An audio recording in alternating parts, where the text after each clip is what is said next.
Hello, hello les amis, Bélier, ascendant Bélier, signe martien en Bélier, c'est-à-dire si vous aviez la planète Mars dans le secteur du Bélier au moment de votre naissance, cette guidance est pour vous. Nous regardons aujourd'hui la vie professionnelle ou la vie quotidienne. Tout le monde n'a pas un travail, tout le monde, il y a des retraités, il y a aussi tous ceux qui travaillent mais qui ont énormément de choses à côté, d'activités parallèles au travail. Dans ce cas-là, ça pourrait aussi vous parler de ça. Bien sûr, c'est un tirage général qui ne parlera pas à tous les béliers d'une façon générale. Donc, prenez les énergies qui vibrent avec ce que vous vivez actuellement. N'hésitez pas à faire votre propre lecture intuitive. Prenez seulement les messages qui vous parlent. Je vous invite, comme d'habitude, à regarder la vidéo de votre signe ascendant et de votre signe martien si vous le connaissez, afin d'avoir d'autres informations, voire un message qui vous parlera peut-être davantage, ça peut arriver. Dans la barre d'infos, je vous mets les différents liens pour rejoindre les guidances des béliers du mois de mars, et vous trouverez également mon adresse email si vous désirez des renseignements pour les tirages personnalisés. On commence tout de suite avec l'énergie principale qui vous accompagnera dans le secteur professionnel ou de la vie quotidienne. Et nous avons l'arcane sans nom. Avec l'arcane sans nom, on nous parle en tout cas de changement pour le mieux. C'est un peu comme si on pouvait être libéré de certaines contraintes. Il y a quelque chose où on fait table rase, on recommence quelque chose qui retardait peut-être notre développement. On laisse derrière nous des choses inutiles, des choses futiles, non essentielles désormais. On fait d'une certaine manière le tri des personnes qui nous accompagnent dans notre vie professionnelle, le tri des options qui ne sont pas positives. Et avec cette énergie, on est aussi dans une certaine forme de récolte. On voit cette personne prendre, récolter ce qui a été, comment dire, on voit ces morceaux de cadavres, si on peut parler, parce que c'est glauque quand on y pense. Eh bien, ça a mis de l'engrais, entre guillemets, pour faire repousser ces petites pousses. Et donc, c'est le moment de récupérer le fruit de ces choses du passé. On va regarder comment ça vibre avec ce que vous vivez. En tout cas, avec cette mort, il y a vraisemblablement du changement dans votre vie professionnelle. Pour moi, il y a peut-être aussi des derniers choix, des dernières décisions à faire. Et il y a une transformation peut-être aussi, une transformation qui peut être brusque, mais plutôt positive, un changement radical. On peut éliminer les parasites de notre vie, ceux qui nous tirent vers l'arrière pour aller vers l'avant. Quel est votre état d'esprit, ami Bélier, le grand prêtre? Ici, soit vous avez ou soit vous attendez un accord, un engagement, une promesse, quelque chose qui vous qui scellerait une union, par exemple, un partenariat peut-être aussi, une attente de signature ou quelque chose comme ça, ou alors vous venez juste de l'avoir. En tout cas, ce grand prêtre, vous voulez avoir la certitude que vous êtes sur la bonne route. Et c'est à ça qu'elle sert, elle nous protège quelque part aussi cette carte. Elle est plutôt bonne conseillère, on est juste, on fait les choses correctement, avec beaucoup de moralité, beaucoup de rigueur, de sérieux. On se comporte correctement dans son travail, on est plutôt bien aspecté ici. Alors, je vais ajouter une énergie pour en savoir plus sur ce grand prêtre pour vous les amis Bélier, dans le domaine professionnel en mars 2022. Avec le grand prêtre. L'as d'épée nous parle d'une nouvelle idée, d'une nouvelle conception, d'un nouveau discernement aussi pour certains. On a tout à coup peut-être aussi des nouvelles par rapport à un contrat, un engagement. On peut recevoir peut-être des communications à ce propos qui nous éclairent, qui éclairent notre lanterne. 9 d'épée, en tout cas, ça n'a pas été de tout repos. Si on attend un accord, ça nous a fait un peu trembler. où on tremble encore, on a peur de ne pas l'obtenir quelque part, hein, ici. Peut-être que cet as d'épée, justement, vient atténuer ce 9 d'épée et nous met enfin face à une certaine vérité, réalité. Qu'est-ce qu'il y a en face de vous, les énergies qui arrivent vers vous, amis Bélier? L'impératrice et l'étoile. Alors ici, il peut y avoir des échanges, hein, des communications. L'impératrice et l'étoile, elles peuvent avoir de très très bonnes communications avec quelqu'un. On peut beaucoup parler, pardon. Et surtout, il y a quelque chose de l'ordre de la représentation avec l'impératrice et l'étoile. C'est vraiment le secteur de, on va dire, de la créativité, de l'artistique pour tous les artistes qui nous regardent. Avec l'impératrice et l'étoile, on a une forte créativité, on a quelque chose de très inspiré. Il y a beaucoup d'inspiration et ça peut concerner... voilà, par rapport à cette envie de nouveaux projets, vous pouvez être très inspiré, avoir de très très bonnes idées et avoir une excellente communication. Vous avez en tout cas envie d'aller atteindre votre étoile, hein, quelque part. C'est un peu comme si vous vous sentiez guidé et que désormais vous n'aviez plus qu'une idée en tête, obtenir cette étoile. Cette étoile que vous avez déjà un peu mis en forme, hein, depuis quelque temps, semble-t-il, une sorte de projet que vous avez en tête depuis quelque temps et que vous attendez qu'il soit validé. Et vous pouvez peut-être recevoir une nouvelle. Alors, qu'est-ce qu'on a avec l'impératrice et l'étoile, ami Bélier? Avec l'impératrice et l'étoile. Ah, le 5 de bâton. Alors, je pense qu'il y a quelque chose de très intense. C'est quelque chose auquel vous tenez énormément et qui peut, comment dire, créer énormément de susceptibilité. C'est-à-dire que vous y êtes tellement attaché qu'il ne faudrait pas toucher à votre petit bébé, quoi, pratiquement. Et le 5 de bâton peut nous parler justement de conflits, de désaccords, quelque part. En tout cas, on met beaucoup d'énergie là-dessus. Avec l'impératrice. Nous avons la reine de cœur, la reine de coupe, pardon, qui nous parle vraiment de... Justement, c'est quelque chose qui vous tient véritablement à cœur, hein, que vous avez profondément dans les tripes, semble-t-il. Donc, c'est d'autant plus important pour vous d'avoir cette validation ici. Et quelque chose qui vous rendrait profondément heureux. Bon. On va regarder les énergies qui en découlent.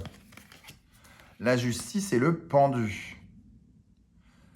Sauf que ici, il y a quand même une sorte de blocage avec cette énergie de la justice et du pendu. On est dans l'obligation de revoir quelque chose et de prendre une décision peut-être inconfortable, qui peut être vue comme une dette karmique, hein, littéralement.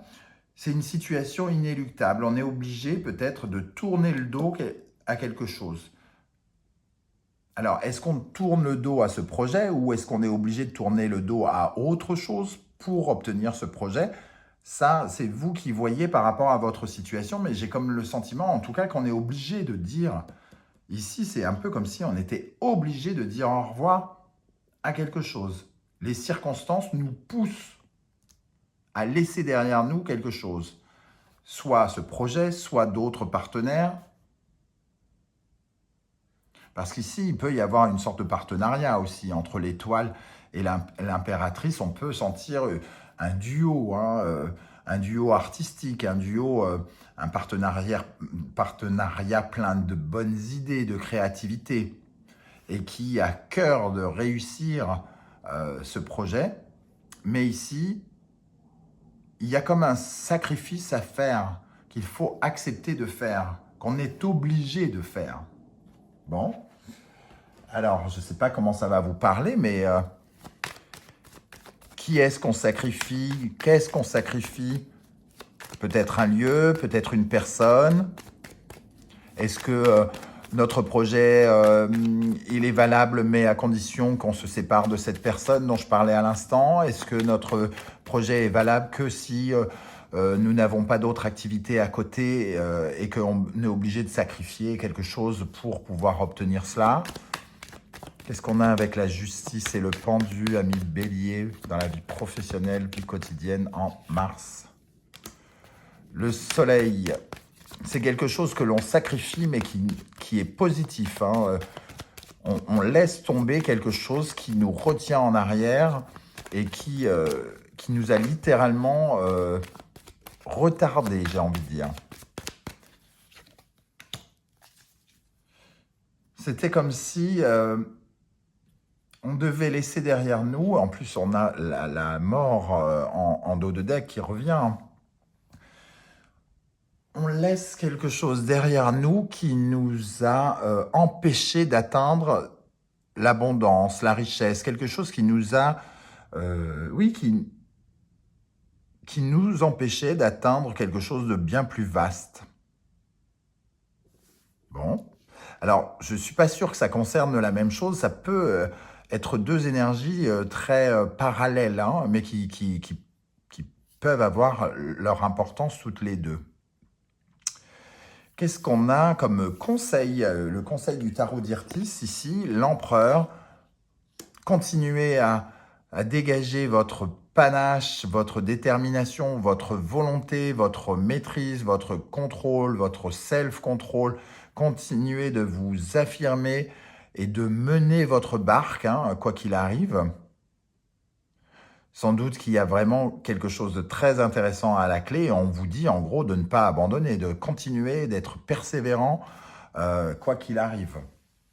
Avec l'empereur, ici en conseil, il faut absolument que vous vous adaptiez aussi aux événements. S'il y a quelque chose ici que vous devez lâcher, d'une part, il faut vous adapter et accepter de le lâcher, mais surtout, il y a une sorte de promesse quand même que quelque chose arrivera si vous lâchez quelque chose. Si vous acceptez de lâcher la main de quelque chose ou quelqu'un, une autre main vient vous attraper. Une autre réussite vient vous attraper.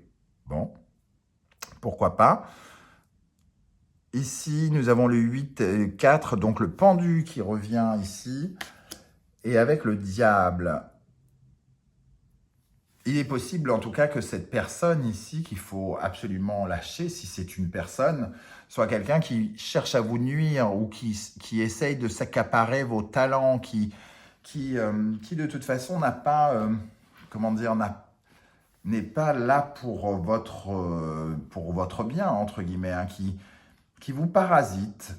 J'ai utilisé le mot tout à l'heure, parasite, ici, et quelque part, j'ai l'impression que oui, il est question de quelque chose comme ça.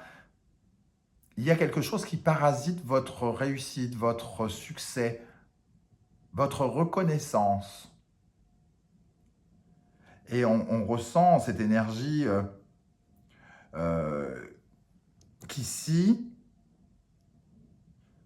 avec cette personne ou avec cet autre projet, s'il y a un autre projet, ça ne mènera jamais, du moins là tout de suite, ça ne mène nulle part et il est possible que ça ne mène jamais nulle part parce qu'il y a une sorte de... C'est comme s'il y avait du poison et que de toute façon on ne pourrait rien en tirer. C'est assez puissant comme énergie, je trouve. Avec le pendu et le diable, qu'est-ce qu'on a pour les béliers ? Pour le domaine professionnel, vie quotidienne, avec le pendu et le diable. En mars. Il faut se pencher vers de la nouveauté. Une nouveauté qui ouvre qui ouvre notre esprit, qui nous ouvre dans le monde, qui nous reconnecte avec le monde, avec l'opulence, l'abondance. Qu'est-ce qu'on a avec le pendu et le diable? Le 8 de bâton. Il y a une sorte de décision à prendre rapidement, de laisser tomber quelque chose. les signes, les circonstances, une sorte de mouvement, un mouvement puissant et rapide en avant qui va nous demander de tourner le dos à quelque chose. Qu'est-ce qu'on a avec le pendu, le diable, le magicien et le 8 de bâton? Le page de coupe, quelque chose qui pourra en tout cas nous donner de nouvelles émotions et nous reconnecter avec notre propre cœur. Et on en terminera avec celle-ci, l'occasion d'en terminer avec un cycle douloureux, lent, de 10 ici, hein, de terminer une étape de vie qui nous a bloqués, qui nous a déçus, où on s'est senti trahi, où on a connu de la peine. Voilà. Bon, c'est très, très, très intriguant. J'espère que vous me laisserez vos commentaires, vos témoignages pour me dire qu'est-ce qui se passe ici. Pour vous, les amis béliers, je suis vraiment très, très curieux de savoir ce qui se passe dans le concret. J'aurai plaisir à vous lire et à vous répondre, bien entendu. Je vous invite, comme d'habitude, à me soutenir, à m'encourager et à aider la chaîne à grandir en likant cette vidéo, en la partageant sur vos réseaux sociaux et en vous abonnant si ce n'est pas déjà fait. Je vous remercie en tout cas d'être là et je vous dis à très bientôt pour d'autres guidances. Ciao, ciao.